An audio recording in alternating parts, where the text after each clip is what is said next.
Muy buenas tardes a todos los participantes. Les saludamos y les damos una cordial bienvenida desde el Hospital Belén de Trujillo, desde el área de telesalud. Bienvenido a todo el personal a la telecapacitación del día de hoy, miércoles 27 de agosto, con el tema sepsis neonatal temprana. Esta tarde nos acompaña la doctora Lida Tábara Valladolid, médico pediatra con subespecialidad en neonatología, que está a cargo del Departamento de Neonatología del Hospital Belén de Trujillo.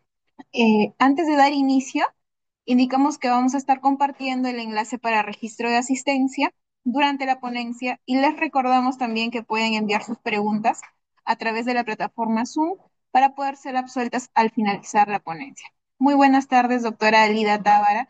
Es un privilegio tenerla con nosotras el día de hoy. Bienvenida y adelante. La escuchamos, doctora.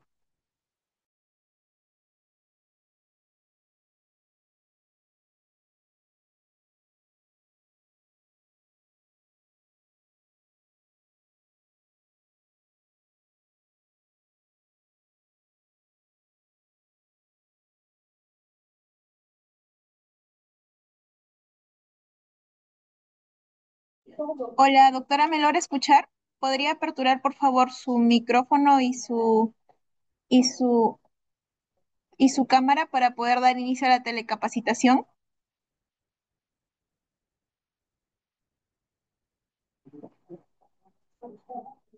Ya, ahora sí me escuchan.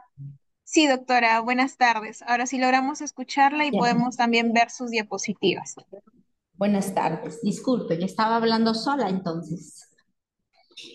Bien, eh, les doy la bienvenida a esta sala virtual.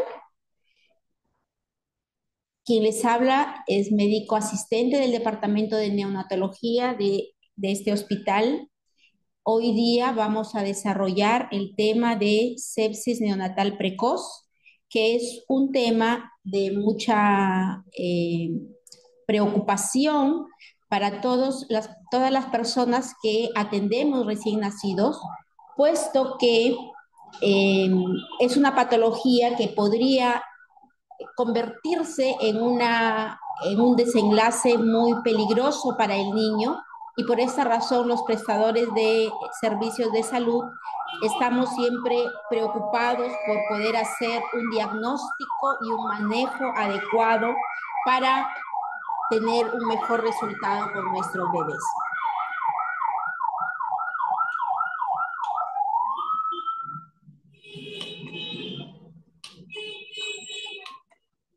¿Con cuál avanzo? Con el teclado, doctora, la flechita. No hace caso. A ver, un momentito, por favor. No, el teclado que tengo acá no obedece la flechita.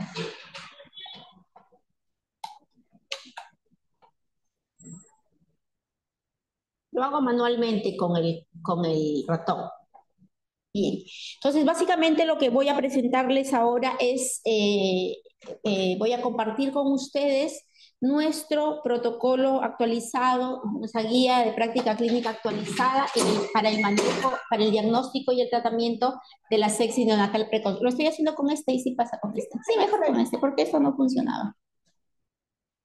¿Cierto? El nombre del proceso que vamos a estandarizar es el diagnóstico y tratamiento de sepsis neonatal, que ustedes lo pueden encontrar en el CIE-10 o lo pueden reportar como sepsis bacteriana del recién nacido, sepsis bacteriana especificada, y ahí están desde el P36 hasta el P36.5, en donde, entre otros, tenemos streptococos, estafilococo aureus, otros estafilococos, E. coli, anaerobios, entre los más comunes.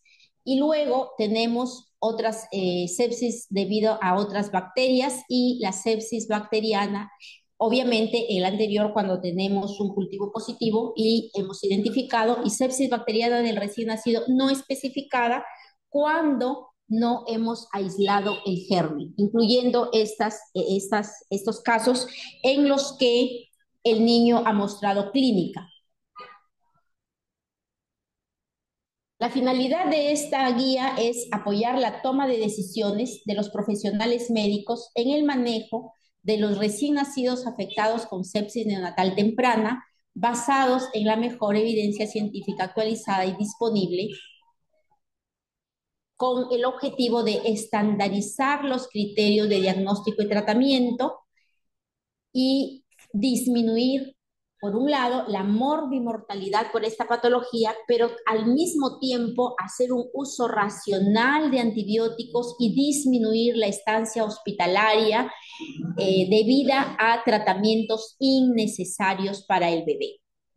Entonces, es muy importante tener en cuenta que si bien es cierto, debemos actuar de manera oportuna, tampoco podemos irnos al otro extremo de tratar de usar de manera irracional los antibióticos y con esto, inclusive en algunos casos, realizar pautas de tratamiento que no corresponden al niño.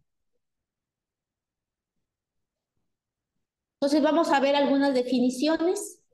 La sepsis neonatal es, en general, es un síndrome clínico. Miren, es un síndrome clínico. Es importantísima esta parte porque luego vamos a ver que la clínica es la que va, en la mayoría de los casos, a determinar en primera instancia la sospecha y es parte del diagnóstico, ¿no? Entonces es un síndrome clínico caracterizado por la presencia de manifestaciones clínicas de disfunción orgánica en presencia o como resultado de infección sistémica probada o sospechada derivada de la invasión de microorganismos, los más importantes son las bacterias, y que se manifiesta en los primeros 28 días de vida, ¿no? Entonces, mire, hay manifestaciones clínicas de disfunción orgánica cuando hablamos de sepsis neonatal. Entonces, es imposible que tengamos una sepsis sin manifestaciones clínicas. Algunas patologías o condiciones pueden simular la sepsis neonatal, pero a veces nosotros corroboramos otros diagnósticos. Sin embargo, a veces puede suceder que más bien estemos tratando un resultado de laboratorio en un niño que está perfectamente sano. Entonces, hay que tener en cuenta que la sepsis tiene manifestaciones clínicas. Decimos sepsis neonatal precoz, básicamente aquí la definición operacional es en relación al tiempo de vida postnatal que tiene el niño, tiempo de vida extrauterina, y el punto de corte son los 72, las 72 horas, ¿cierto? 3 días, dicen la mayoría de referencias. Sin embargo, en algunas referencias podemos encontrar que para los niños que podría extenderse hasta los 7 días, al niño que no ha sido hospitalizado previamente, es decir, ese niño que nace en buena condición, que va a casa y que las manifestaciones clínicas se dan durante la primera semana. ¿Por qué es importante esto? Porque según que nosotros cataloguemos como una sepsis precoz o tardía, vamos a elegir vamos a sospechar ciertos gérmenes y vamos a elegir la terapia antibiótica empírica. En relación a la etiología de la sepsis neonatal precoz, miren, básicamente que aquí pues se relaciona con el mecanismo de fisiopatológico, y los más involucrados son los de la transmisión vertical. Y aquí están todos los del canal del parto y algunos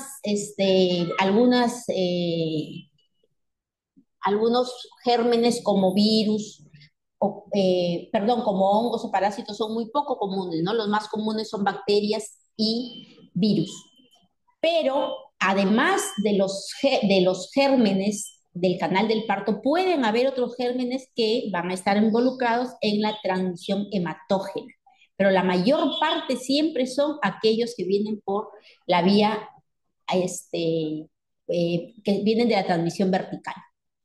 Entonces, si ustedes revisan algunas referencias, van a encontrar que en la mayor parte de las referencias indican que el estreptococo del grupo B es el más común, ¿cierto? Sin embargo,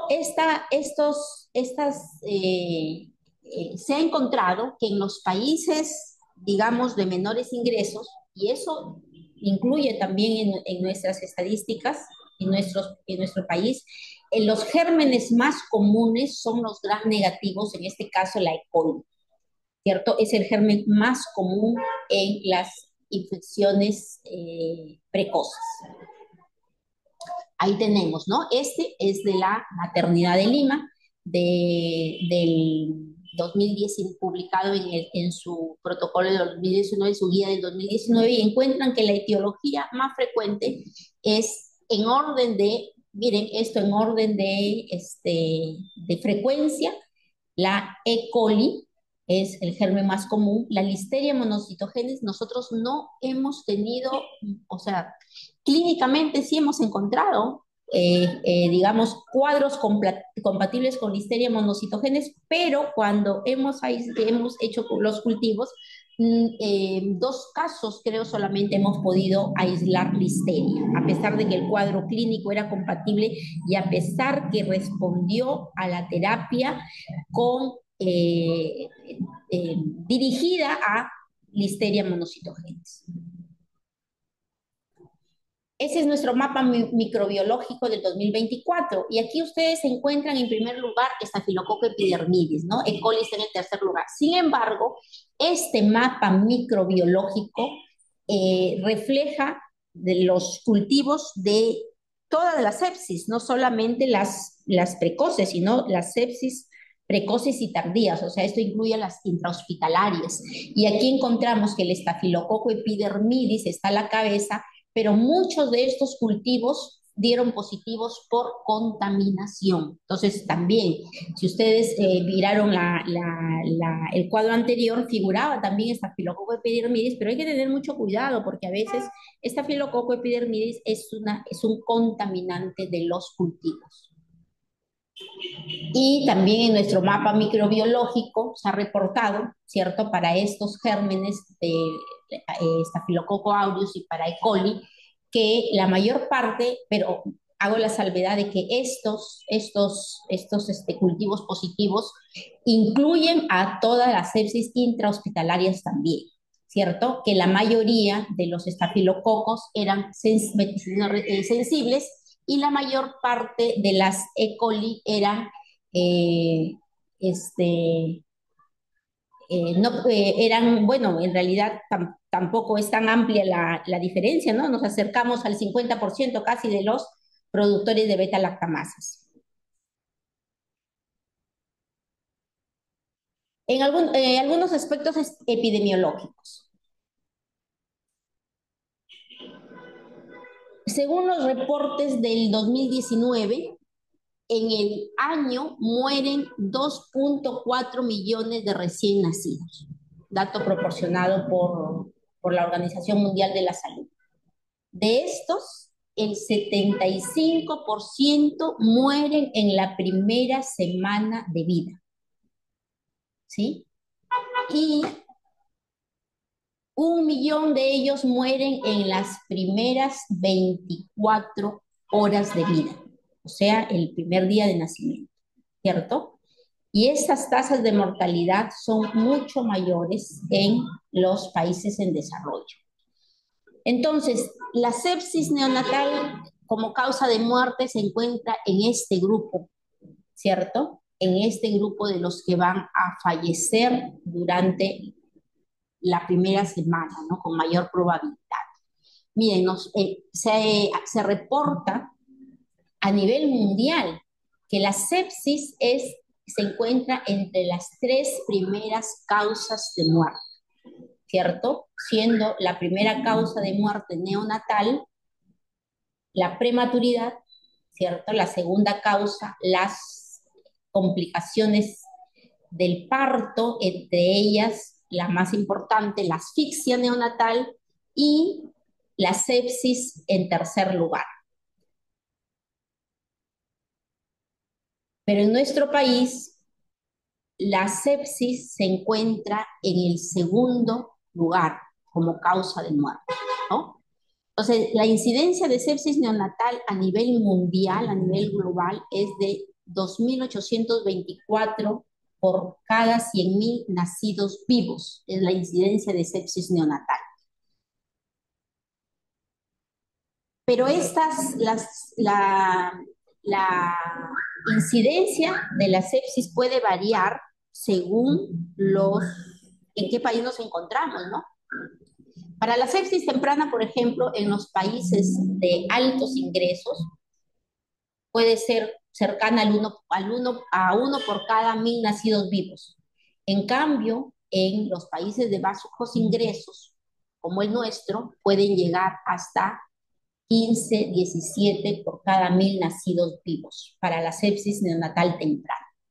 Y la mortalidad que produce la sepsis es de hasta 30% en los países de bajos ingresos. Les había mencionado que en el Perú se reporta hasta 30% de las causas de la mortalidad neonatal son debidas a sepsis y representa la segunda causa de muerte, ¿cierto?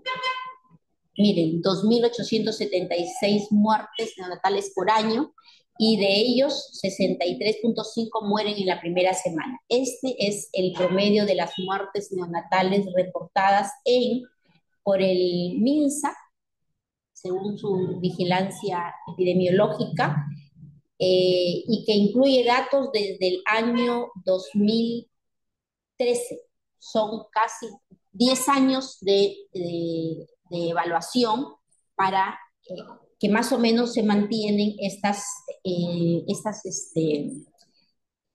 tasas, con ligera disminución en los últimos años.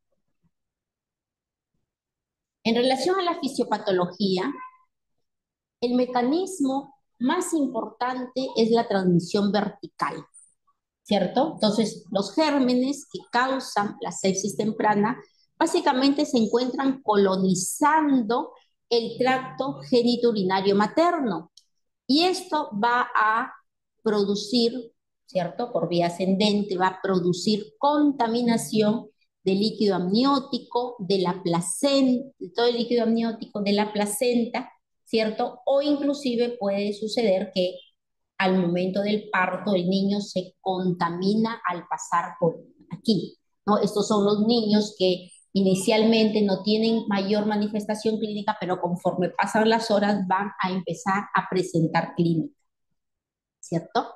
Entonces los patógenos van a ascender, especialmente cuando tenemos membranas rotas, pero las membranas íntegras no son una garantía de que no hay una infección. Los patógenos ascienden, ¿cierto? Y producen una infección intramniótica, ¿cierto? O puede ser que, como les había mencionado, se contamine cuando nace y pasa por el canal del parto, ¿sí?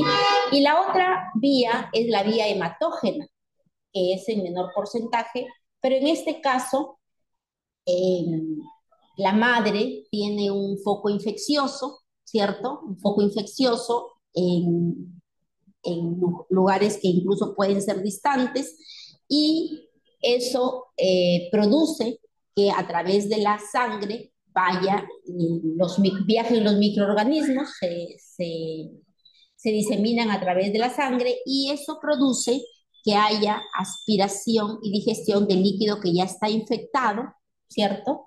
Y finalmente se produce la sepsis, ¿sí? Entonces, uno de los factores, habíamos conversado de que la forma más frecuente es la vía de la transmisión vertical, ¿cierto? Y cuando hablamos de transmisión vertical, tenemos que estar siempre pendientes y valorando entre los factores de riesgo la presencia, la sospecha de corioamnionitis, ¿no?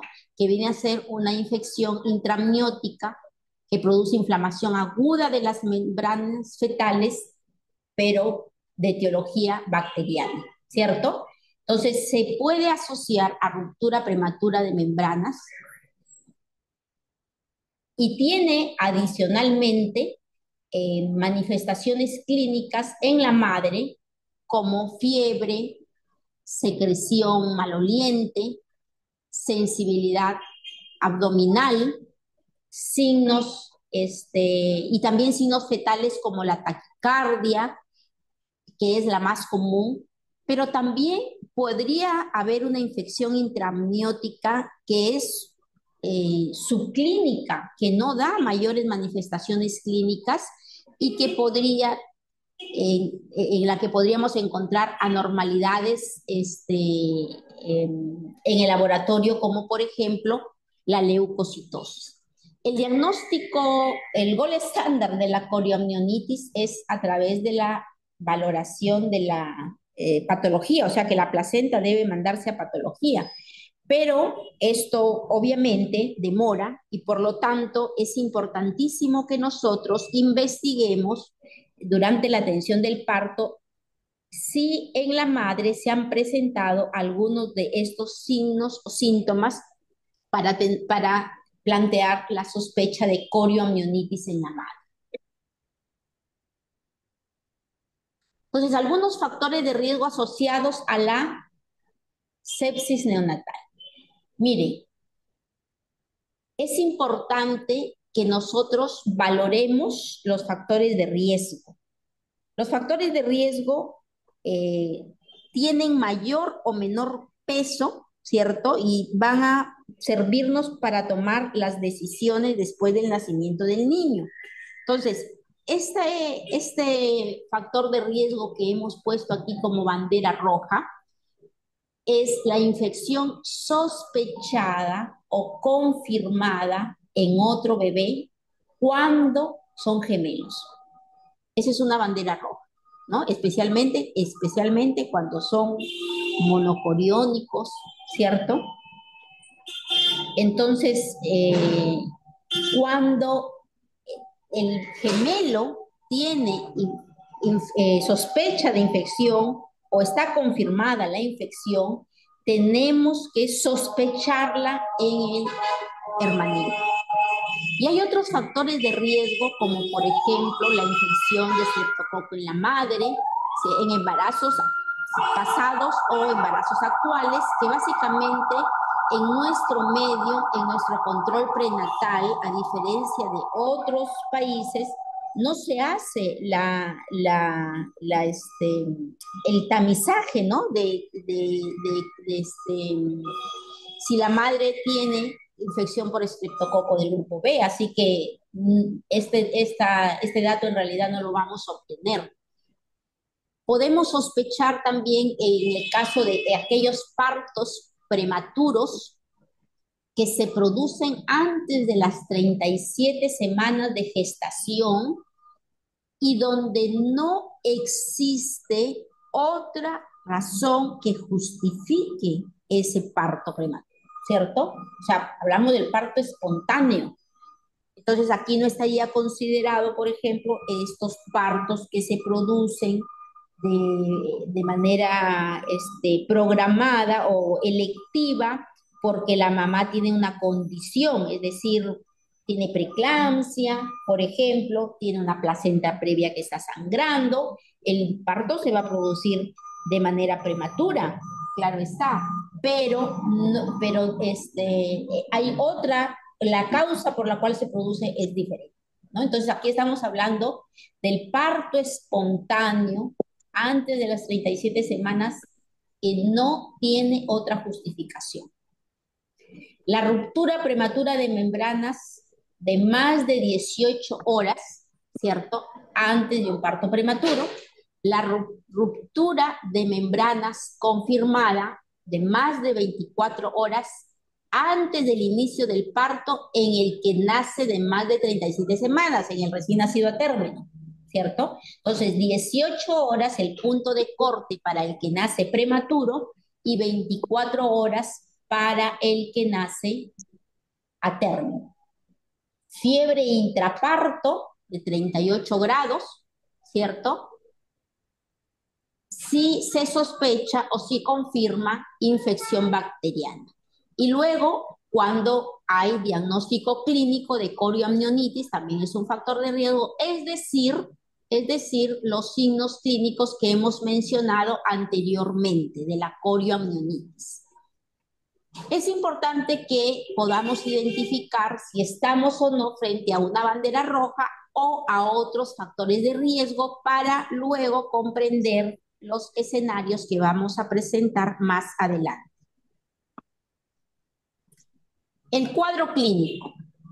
También acá hay que prestar atención que aquí tenemos algunas manifestaciones clínicas que vamos a considerar como banderas rojas y otras manifestaciones clínicas, ¿sí? Esta clasificación va a servir para que nosotros, en base a la clínica del bebé, podamos tomar algunas decisiones de manera inmediata cuando el niño nace, ¿cierto? Entonces se consideran banderas rojas en la manifestación clínica cuando el bebé presenta apnea, convulsiones, cuando requiere reanimación cardiopulmonar, cuando requiere ventilación mecánica, cuando tiene signos de shock.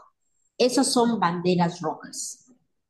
Y luego tenemos otros indicadores clínicos, como por ejemplo que está hipoactivo, que está un poco flácido, que rechaza el alimento, que tiene vómitos o residuo, distensión, anormalidades de la frecuencia cardíaca como bradicardia o taquicardia, eh, algún grado de dificultad respiratoria, miren, algún grado de dificultad respiratoria, porque ya hemos visto que el niño está en apnea, necesita ventilación, o sea, está en insuficiencia respiratoria, es diferente, ¿sí? Esto es importante porque ahora vamos a ser mucho más, digamos, reservados en el inicio del tratamiento antibiótico porque muchas de estas manifestaciones que vamos a encontrar acá en estos otros indicadores clínicos pueden deberse a otras condiciones del niño que no necesariamente son infección, incluso muchas de esas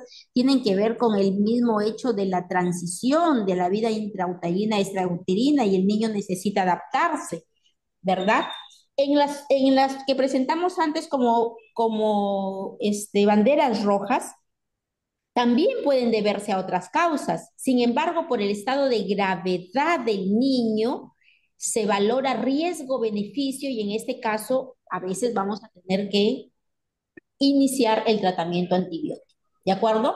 Entonces, por eso se clasifican como banderas rojas y como otros indicadores clínicos, ¿no? Entre otros indicadores también tenemos, por ejemplo, el requerimiento de oxígeno, la hipertensión persistente, hipertensión pulmonar persistente, la ictericia precoz, signo de encefalopatía neonatal, las anomalías, o sea, la hipotermia, la hipotermia y la fiebre, que no se explique por factores ambientales, es decir, un niño que está con el abrigo adecuado, porque también tenemos casos en los que el niño puede estar sobreabrigado o puede tratarse de un prematuro tardío al que hemos dejado con la mamá y de repente todavía no estaba regulando bien la temperatura, ¿cierto?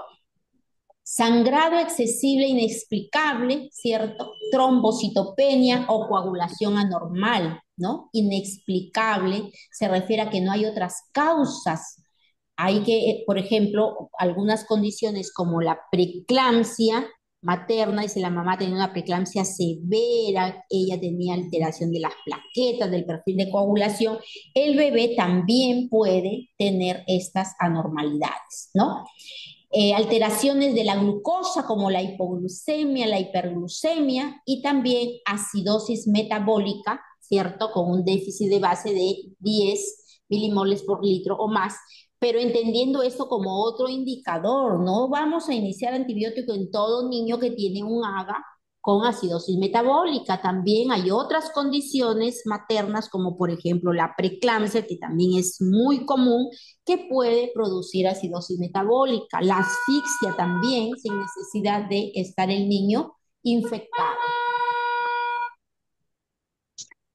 En relación al diagnóstico, entonces, miren, es muy importante la valoración clínica, ¿no? Entonces, el diagnóstico inicial se basa en los factores de riesgo y el cuadro clínico. Por eso es que hemos sido muy exhaustivos con identificar el factor de riesgo y clasificarlo como bandera roja o como un riesgo, digamos, que no es mayor, y luego el cuadro clínico y seleccionar estos signos que son más graves para diferenciarlos de estos otros signos, ¿cierto? Entonces, ante la sospecha de sepsis precoz, debemos hacer la evaluación clínica inmediata, revisar la historia materna y neonatal y el examen físico simplificado seriado para hacer la monitorización del paciente, ¿cierto? La evaluación clínica inmediata, por ejemplo, eh, en el caso del chico que tenemos con factor de riesgo y hay que hacer la evaluación clínica inmediata porque si tengo factor de riesgo y tengo clínica, la actitud va a ser diferente que si tengo un factor de riesgo sin clínica.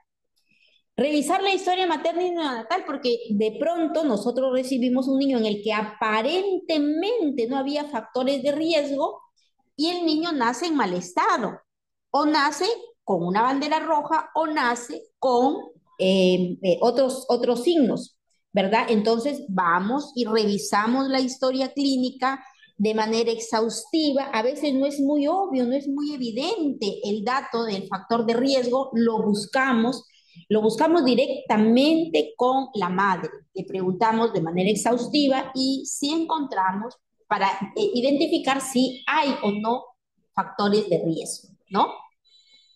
Entre otras cosas, por ejemplo, ya hemos dicho que acá no hacemos tamizaje, no se hace a las madres la la evaluación prenatal de estreptococo del grupo B, pero vamos a averiguar, tuvo otros hijos esta señora, cómo es su historia obstétrica, ha tenido niños que nacieron delicados, que murieron en la primera semana, que tal vez nos podrían un poco dar alguna, alguna luz sobre este antecedente, ¿no? Y luego el examen físico simplificado seriado, que básicamente en aquellos niños que no tienen factores de riesgo, banderas rojas como factor de riesgo y no tienen banderas rojas como manifestación clínica, y entonces estamos ante la sospecha y vamos a hacer la monitorización para decidir si le vamos a iniciar o no tratamiento antibiótico.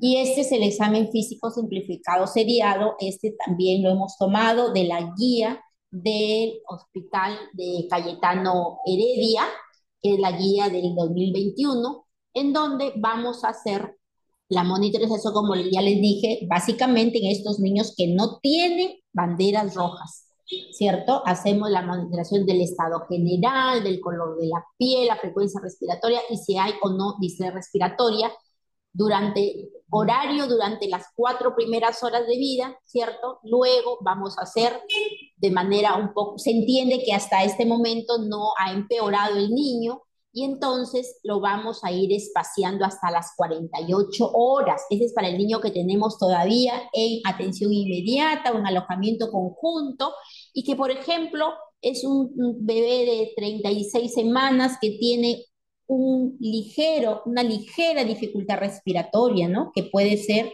o un niño que nació por cesárea y que tiene una ligera taquipnia, ¿no? Que puede ser una taquipnia transitoria, ¿cierto? Entonces, esta monitorización se va a hacer básicamente en estos casos en donde el niño no está grave, todavía no ha sido hospitalizado.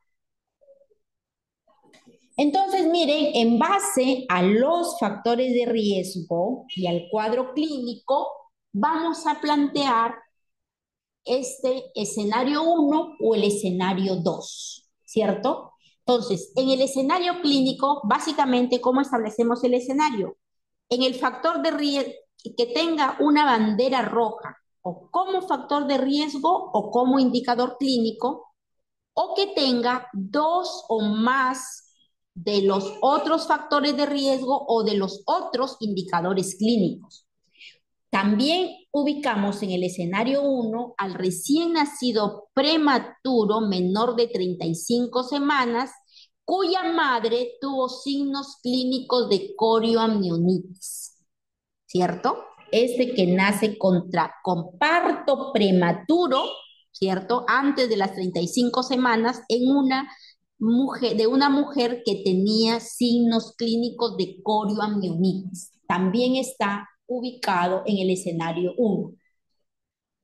Y en el escenario 2, el niño que tiene factores de riesgo, que tiene indicadores clínicos, pero que no tiene ninguna bandera roja y que además puede tener, ¿cierto? O sea, este niño no tiene ninguna bandera roja, pero sí tiene otros factores de riesgo o tiene otros indicadores clínicos, por lo menos uno, ¿cierto? Por lo menos un factor de riesgo o por lo menos un indicador clínico, ¿cierto? Pero no tiene ninguna bandera roja. Él pasa al escenario 2. Entonces, los niños que están en el escenario 1, al niño que está en el escenario 1, es decir, tiene una bandera roja, ¿cierto? En factor de riesgo o en manifestaciones clínicas, o en su defecto tiene dos o más factores, ¿cierto? De riesgo o indicadores clínicos de los que no son banderas rojas, o en el nacido antes de las 35, o sea, el que tuvo la madre trabajo de parto antes de las 35 semanas y que tenía la madre signos clínicos de corioamnionitis. En este caso, lo que se recomienda es para solicitar hemocultivo de manera inmediata, dos muestras de sitios diferentes e iniciar tratamiento antibiótico empírico. O sea, en este grupo, en el escenario 1, vamos a iniciar tratamiento antibiótico empírico y previamente vamos a tomar el hemocultivo.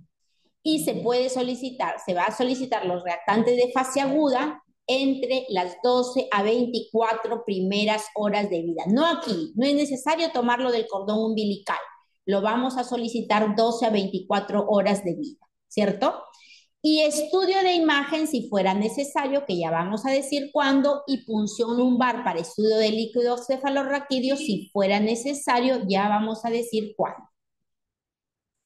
Y los que están en el escenario 2, es decir, no tienen ninguna bandera roja, ni de antecedentes, ni de factores de riesgo, ni de cuadro clínico, pero tiene otros factores de riesgo o tiene otros signos clínicos, ¿cierto? En ellos vamos a solicitar, ya ante la sospecha de sepsis, solicito hemocultivo, ¿cierto?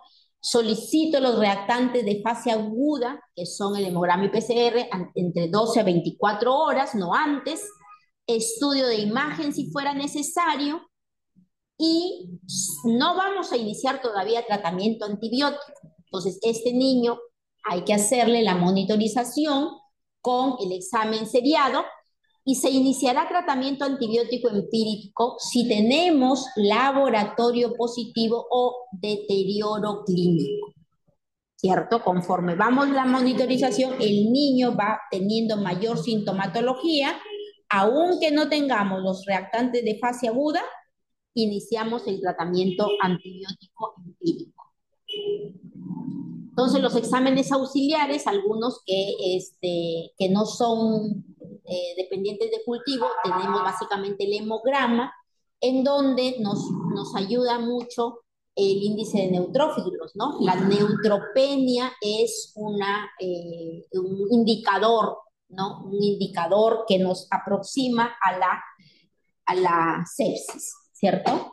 Básicamente, tratar de solicitarlo después de las 12 horas.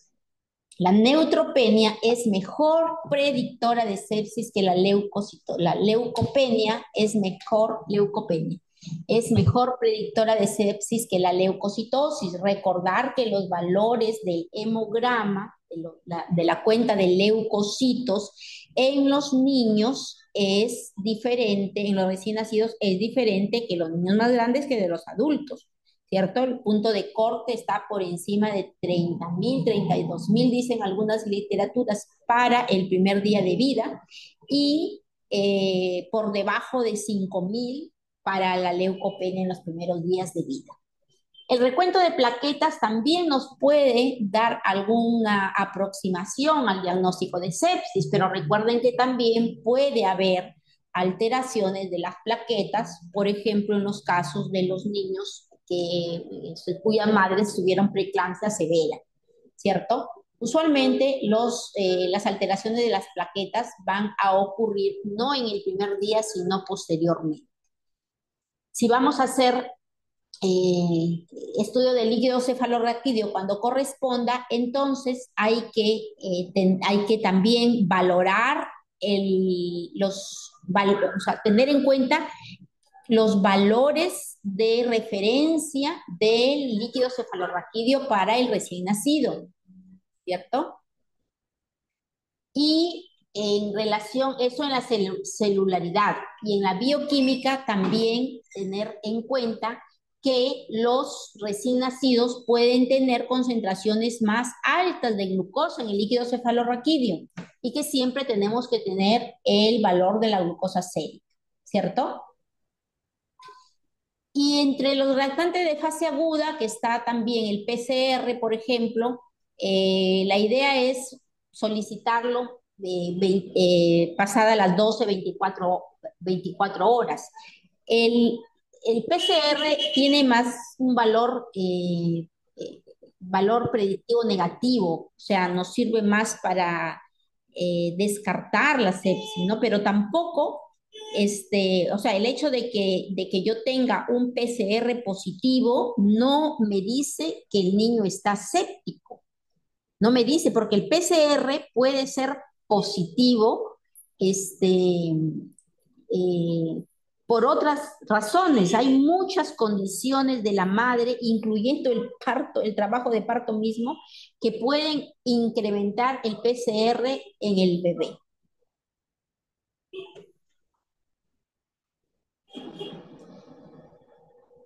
Entonces, y para los cultivos tenemos el hemocultivo y el cultivo de líquido cefalorraquídeo. Para el hemocultivo se recomienda, obviamente, que se tiene que tener todas las medidas de asepsia para evitar la contaminación, no olvidar utilizar el mechero antes de hacer la siembra, antes de abrir el medio, no dejar el medio abierto, o sea, a veces abren el medio y lo dejan mientras se hace todo el proceso, el medio se tiene que abrir allí inmediatamente antes de producirse la siembra. Entonces, todas estas cosas tenemos que tener en cuenta para evitar los falsos negativos, los falsos positivos, o sea, esos cultivos que nos salen positivos por la contaminación. Se recomienda que sea 1 mililitro de sangre, no menos, 1 mililitro es la cantidad recomendada en 2 lugares diferentes. Y el cultivo de líquido cefalorraquídeo sí debe ser más de 1 mililitro y para esto y también hay que tener, obviamente, los cuidados del procedimiento mismo, que no se contamine y que las muestras no se contaminen, ¿cierto? Entonces, en algunos casos, esto nos va a servir tener un cultivo de líquido cefalorraquídeo para optimizar la terapia antibiótica. No es necesario solicitar examen de orina ni cultivo de orina para la sepsis neonatal precoz, porque estamos hablando de los 3 primeros días de vida, con mucho los 7 primeros para los a término que no se hospitalizaron, y no es una cuestión, digamos, frecuente, no es frecuente encontrar infecciones urinarias en esta edad todavía. Los exámenes de cuando tenemos eh, eh, lesiones en piel, ¿cierto? en esta etapa tampoco pueden ser necesarios. Recuerden que estamos hablando de sepsis precoz, ¿no? Entonces, en piel podría ser de repente las relacionadas con el cordón umbilical, pero esas suelen ser un poco más tardías, ¿no?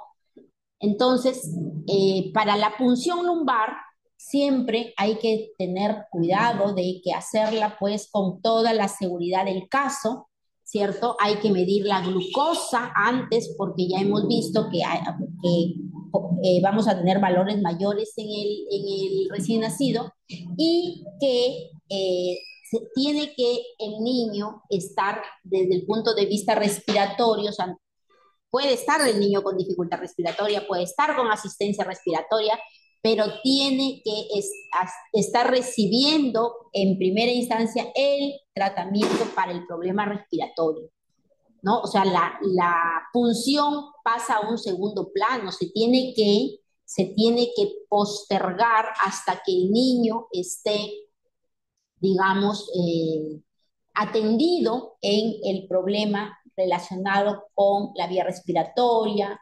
Si está chocado, tiene que estar recibiendo sus inotrópicos y haber mejorado la presión arterial o revertido los signos del shock. Que si tiene convulsiones, primero controlar las convulsiones.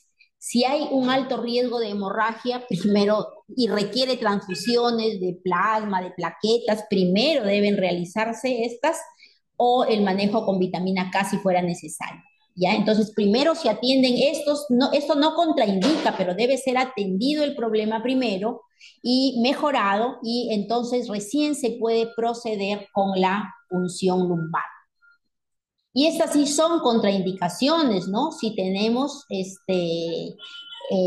plaquetopenia severa, infección del sitio donde vamos a hacer la punción, si hay factores de riesgo de que el niño pueda tener una lesión ocupante en el intracraneal, ¿cierto? O alguno de estos síntomas, como por ejemplo que el estado neurológico del niño está en deterioro, ¿cierto? O tiene reacciones pupulares anormales o caída progresiva y sostenida o rápida del nivel de conciencia. En esos casos es mejor no hacer la punción lumbar. Vamos a ver más adelante que si el niño tiene cuadro clínico compatible con una infección del sistema nervioso central, pues se valora en estos casos riesgo-beneficio y el niño tendría que recibir el tratamiento antibiótico aun cuando no hayamos podido hacerle el estudio del líquido cefalorraquídeo por estas contraindicaciones.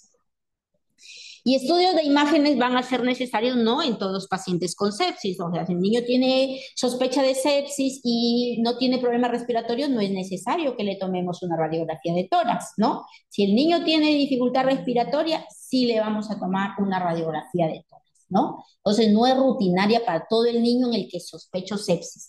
Radiografía de abdomen tampoco es de rutina en todos, pero sí en los niños que tienen una distensión importante, porque tal vez podremos intolerancia, vómitos persistentes, residuo persistente, residuo bilioso o distensión marcada, ¿no? Distensión abdominal marcada, porque podríamos estar frente a un problema quirúrgico, ¿de acuerdo? Entonces, y luego la ecografía cerebral también es importante realizarla en aquellos niños con sospecha de sepsis en los que hay compromiso neurológico. El diagnóstico diferencial es variado, ¿no? Entonces siempre nos fastidia, nos atendemos recién nacidos porque decimos que todo lo vemos sepsis. La sospechamos siempre, la sospechamos, ¿cierto? Pero podría tratarse de múltiples condiciones o patologías que afecten la vía respiratoria, cardiovascular, metabólicas, neurológicas, etcétera, etcétera, etcétera. ¿Cierto? Entonces el diagnóstico diferencial es muy amplio.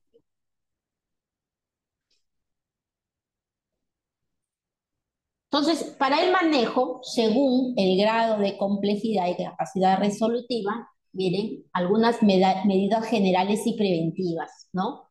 por ejemplo, en las medidas preventivas, ¿no? La nutrición materna y el adecuado control prenatal, un control prenatal que sea llevado de manera adecuada y que detecte y maneje de manera oportuna las infecciones maternas, ¿cierto? El lavado de manos óptimo por el personal que va a atender el parto, evitar los tactos repetidos, la manipulación innecesaria y hacer también el adecuado tratamiento que manejan nuestros colegas ginecólogos en los casos de rupturas prematuras de membrana y en los casos de sospecha clínica de corioamnionitis, ¿cierto? Bueno, acá no se da profilaxis por streptococo del grupo B hasta donde yo tengo entendido. Y una vez que nace el niño, pues el cuidado del cordón umbilical, el inicio temprano de la lactancia materna, que también está asociado a menor riesgo de infecciones, ¿cierto? Y bueno, ya les había mencionado el inicio precoz del tratamiento en las madres que tienen sospecha de corio, pero también hacer una adecuada valoración para iniciar de manera oportuna el tratamiento antibiótico adecuado en aquellos niños que tienen alta sospecha clínica de sepsis precoz. ¿Y cuál sería la terapia antibiótica? ¿No? La terapia empírica sería con ampicilina más un aminoglucósido, que puede ser la amicacina o la gentamicina, ¿cierto? La dosis de ampicilina de 25 a 50 miligramos por kilogramo por dosis. Aquí no estamos considerando que hay compromiso de sistema nervioso, ¿cierto? Estamos considerando como sepsis, ¿cierto? En los casos en los que sospechamos bacteremia por estreptococo del grupo B, la dosis recomendada es de 50 miligramos por kilogramo por dosis cada 12 horas en los niños que tienen menos de 34 semanas y en los que tienen más de 34 semanas es cada 8 horas. ¿Cierto? La dosis también, pasado los 7 días en el nacido prematuro, va a tener que subir a 75 miligramos por kilogramo por dosis. Y en los niños de más de 7 días está de 150 a 200 miligramos por kilogramo por dosis cada 6 a 8 horas. Es decir, que si el tratamiento va a ser mayor, o sea, ya tiene 7, hay que cambiar. Pasados los 7 días hay que cambiarle la dosis al niño para que complete. A veces iniciamos con una dosis los primeros días y el niño ya, supongamos que estamos manejando un niño con listeria, ya tenemos la indicación y seguimos manejando con la dosis de 50, ¿cierto? O tenemos un niño en el que sospechamos, pues, un germen que puede ser el estreptococo, ¿cierto? Pero que ya tiene 10 días de vida y está recibiendo a dosis de 50. Entonces, pasados los 7 días hay que cambiar la dosis. Y para la micacina, 12 a 14 miligramos por kilogramo por dosis, que la dosis, el número de dosis va a ser según la edad gestacional, que está más adelante, y según las recomendaciones del NeoFAX, ¿cierto? Cuando ya tenemos un cultivo positivo, vamos a cambiar, pues, según el antibiograma. Y en el caso en donde hay compromiso neurológico, estamos sospechando que hay infección del sistema nervioso central, entonces, ¿cierto? Mire, dice probada o sospechada, ¿no? Sospechada porque tiene compromiso neurológico también. pero no hemos podido hacer la punción lumbar. En estos casos, la dosis de la ampicilina inicial, antes de los 7 días, es de 100 miligramos por kilogramo por dosis cada 8 y se baja a partir del séptimo día a 75 y es cada 6 horas. Y en lugar de genta o amica, vamos a utilizar cefotaxima porque tiene mejor, penetra mejor en el sistema nervioso, tiene mejor cobertura allí. Entonces, la dosis es de 100 a 150 miligramos por kilogramo por dosis cuando es neuroinfección, ¿sí? No hay que confundirnos con dosis que utilizamos menores cuando estamos hablando de otras infecciones, ¿cierto?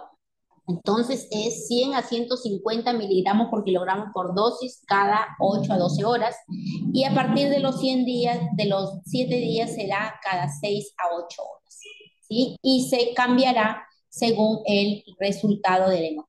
Y aquí tienen las dosificaciones por edad gestacional y por edad postnatal y cómo van a ir los intervalos tanto para la ampicilina, la cefotaxima, la amicacina. La micacina por edad y por peso, ya que también estas están en el Neofax. ¿Cuánto va a durar el tratamiento? El tratamiento, miren, cuando nosotros hemos tenido un cuadro clínico sospechoso de sepsis, la evolución clínica es buena. Pero incluso hemos iniciado el tratamiento antibiótico, ¿no? Porque había de repente inclusive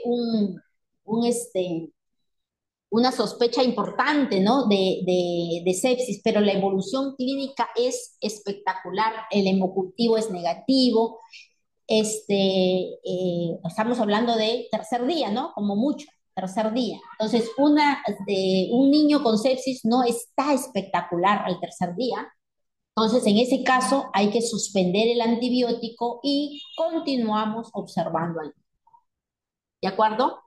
Si el hemocultivo es positivo, pero no hay compromiso neurológico, no hay signos de que sea una MEC, ¿cierto? Entonces hay que continuar el tratamiento por mínimo 7 días, ¿cierto? Si el hemocultivo es negativo, ¿cierto? Si el hemocultivo es negativo, pero la evolución clínica del niño cuando el hemocultivo ya sale, o sea, pasado el tercer día, el niño todavía no está espectacular, ¿cierto? Todavía tiene sintomatología y no se debe, ya confirmé que no se debe a otra causa, ¿cierto? O el niño tiene una radiografía de tórax compatible con neumonía, entonces el tratamiento como mínimo debe ser 7 días. Como mínimo debe ser 7 hasta 10 días inclusive. Si el niño tiene compromiso neurológico y el líquido cefalorraquídeo es positivo, el tratamiento tendría que ser de 14 a 21 días, ¿cierto? Entonces, va a ser de 14 a 21 según qué germen aislemos. Los gram negativos requieren más tiempo. También la evolución clínica del niño, ¿no? Mientras más clínica, más tiempo de tratamiento. Y también algunos gran positivos, como por ejemplo la listeria, necesita mayor tiempo de tratamiento. Y en el caso de listeria, ¿cierto? Compromiso neurológico y aislamos listeria, se recomienda mantener la terapia combinada que habíamos iniciado. Recuerden que estábamos con ampicilina, cefotaxima, entonces ya sale que es una listeria, no se recomienda que retiremos la cefotaxima, sino que mantengamos la terapia combinada. Y cuando es MEC por un gran negativo, la recomendación es completar 21 días de tratamiento, ¿cierto? Cuando nosotros hemos iniciado nuestro tratamiento farmacológico empírico, si tenemos si no tenemos aislado el germen, no tenemos el compromiso, perdón, no tenemos microorganismos, no tenemos antibiograma, obviamente ya hemos descartado otras condiciones que pueden ser las causantes de la clínica que el niño tiene, entonces se recomienda pasar a antibióticos de segunda línea, considerando el mapa microbiológico de cada institución. ¿Cierto? Algunas complicaciones, la meningoencefalitis, que podría causar lesiones neurológicas irreversibles y afectar gravemente el desarrollo neurológico del bebé, ¿no? Que haya insuficiencia respiratoria, el shock séptico, la coagulación intravascular diseminada. Los recién nacidos rápidamente hacen este tipo de complicaciones hematológicas, la falla multiorgánica y obviamente la muerte. Miren, entonces hay los recién nacidos prematuros con sepsis son los que tienen mayor riesgo de hacer hemorragias intraventriculares, ¿cierto? Y, o sea, asociadas a la sepsis y hacer mayor injuria cerebral, ¿cierto? Entonces, que eso puede ser causa de eh, parálisis cerebral en el futuro. Entonces, a manera de conclusión, dado que ya son la 1 de la tarde y hemos empezado a las 12, ¿cierto? Me dijeron 1 hora. Entonces, recomendar, ¿no? Que si bien es cierto, con el uso de los antibióticos, y con la disminución, con el manejo que damos de asistir, de manejar las complicaciones, ¿no? Asistencia con ventilación mecánica, inotrópicos, transfusiones, etcétera, podemos nosotros disminuir la mortalidad por sepsis neonatal, ¿cierto? Aún así, estos chicos, todos estos niños que han tenido sepsis y aquellos que han tenido las manifestaciones de mayor gravedad, tienen alto riesgo de tener desarrollo motor y cognitivo, aunque no hayan tenido el diagnóstico de meningoencefalitis. Y por esa razón es muy importante hacer el manejo posterior cuando el niño sale de alta, ¿no? Y tener también protocolos para hacer un manejo adecuado durante la hospitalización y evitar consecuencias a largo plazo, pero también hacer el seguimiento después del alta para hacer los tamizajes correspondientes y evitar y mejorar el pronóstico neurológico de los bebés. Muy bien, eso es todo lo que les quería presentar. Muy bien, doctora. Muchísimas gracias por la información que nos ha brindado el día de hoy en esta telecapacitación muy importante e interesante para cada uno de nuestros participantes. Asimismo, también agradecer a cada uno de las personas que se han conectado, bueno, a todo el personal de salud que se ha conectado el día de hoy para escuchar esta bonita telecapacitación. Si bien es cierto, es un tema muy amplio, pero el tiempo nos ha ganado y bueno, tenemos que resumirlo, ¿no? Muchísimas gracias, doctora. Bueno, vamos a dar unos minutitos. De repente, nuestros participantes tienen alguna pregunta, alguna duda, pueden hacer sus preguntas en la cajita del chat del Zoom.